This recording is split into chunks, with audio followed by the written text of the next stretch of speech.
soit plutôt stabilisé, renforcé pour faire le lien avec ce qui se passe au-dessus, comme le pont Saint-Michel, pour avoir vraiment une continuité piétonne qui pourra aller de la Justice jusqu'à l'idée qu'en fait aussi, comme on le voit sur le groupe, l'emprise vraiment du fond de la parcelle privée jusqu'à arriver sur notre promenade en végétalisant les murs et les façades et les clôtures, en ayant un chemin bas qui est mis en place après les travaux, qui reste quand même naturel, qui reste du stabilisé, et une végétation plutôt foisonnante avec des blanches et des choses comme ça qui vont venir appuyer sur la promenade. Ensuite, par rapport à ça, on a mis en place différentes séquences qui se basent en fait selon la façade qui se passe du côté de la ville. C'est-à-dire qu'on a proposé des aménagements justement en fonction de cette façade. Donc au niveau des équipements et des logements collectifs, on va pouvoir mettre en place des usages et des plans d'arrêt le long de la ville. Alors que par exemple, c'est ici, et au niveau des jardins privés, on va plutôt éviter de passer du milieu pour éviter les mouvements.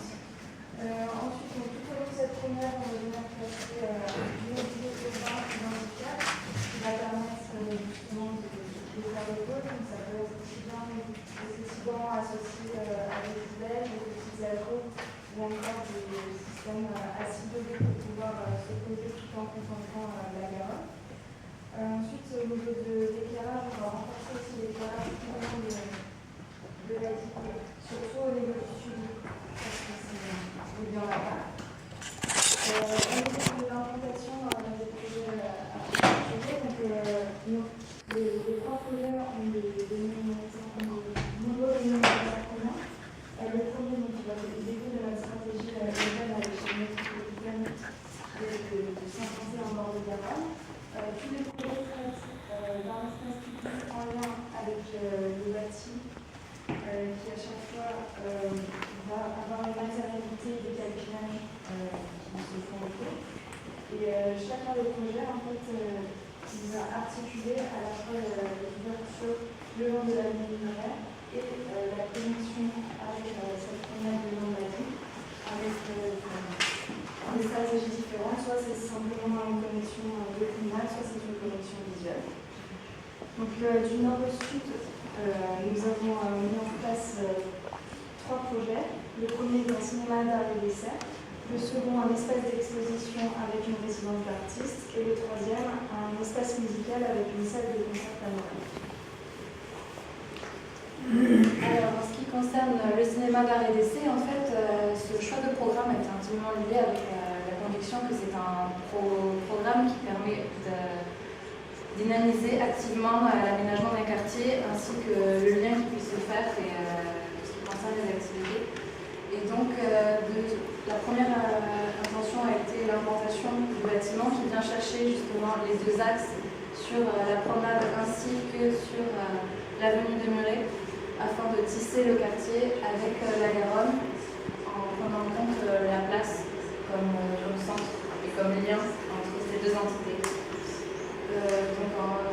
Le projet vient essentiellement se baser sur la notion de lien visuel et une des plus grandes interrogations au-delà du lien et de la manière de tisser entre le projet, la ville et la Garonne, ça a été ce questionnement de comment est-ce que d'un point de vue formel, comment la volumétrie peut exprimer en fait cette intention.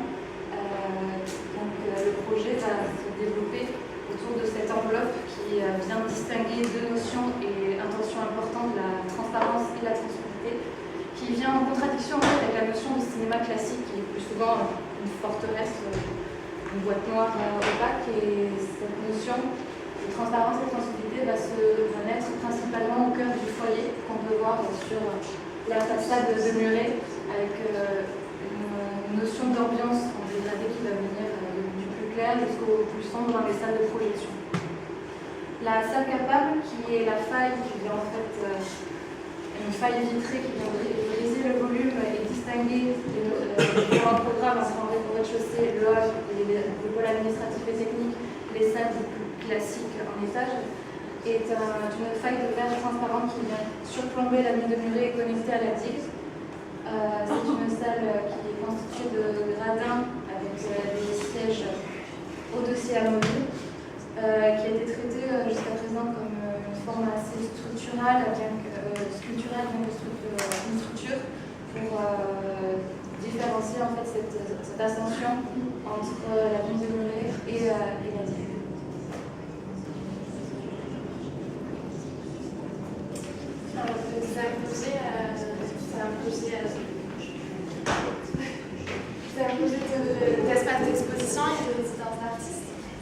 qui se situe, comme les autres de Jessica et d'Adèle, entre la Vignerie et la promenade Batte.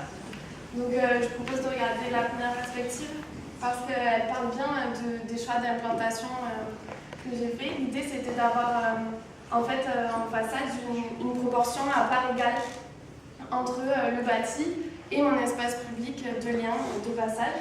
Et c'est ce qu'on voit sur les façades aussi. On a donc un espace public qui permet la montée avec deux volets d'escalier et un palier central qui arrive sur une place en fait, une place que la promenade traverse, mais qui vient aussi en balcon manger un peu sur la digue, on arrive à peine un peu plus près de la Garonne sur cette place-là. Dans le bâti, on a un programme d'espace d'exposition, d'accueil du public au rez-de-chaussée. La rencontre entre les artistes et le public se fait au R+1 avec des espaces de médiation. Et le dernier étage est consacré à la sphère privée, la vie des artistes avec 3 appartements avec ateliers associés. Donc pour faire un espace d'exposition, on se pose la question de comment on expose une œuvre.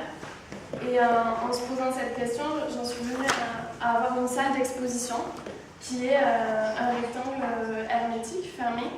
Et pourquoi il est fermé? Parce que comme ça, on peut y exposer n'importe quelle œuvre. On contrôle la lumière et par exemple l'humidité aussi, et on peut exposer tout ce qu'on veut dans cet espace-là. Cet espace-là, il vient s'exprimer, il s'extrude, il sort un peu de ce parallélépipède, il vient sur la place et il vient sur l'avenue Murée en façade.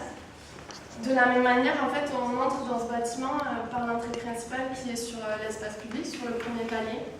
Et on entre dans un espace d'exposition qui, lui, est plus libre, qui répète le même mouvement de montée que dans l'espace public. Et le choix pour cet espace d'exposition, je me suis encore posé la question de comment on expose, comment on montre les œuvres.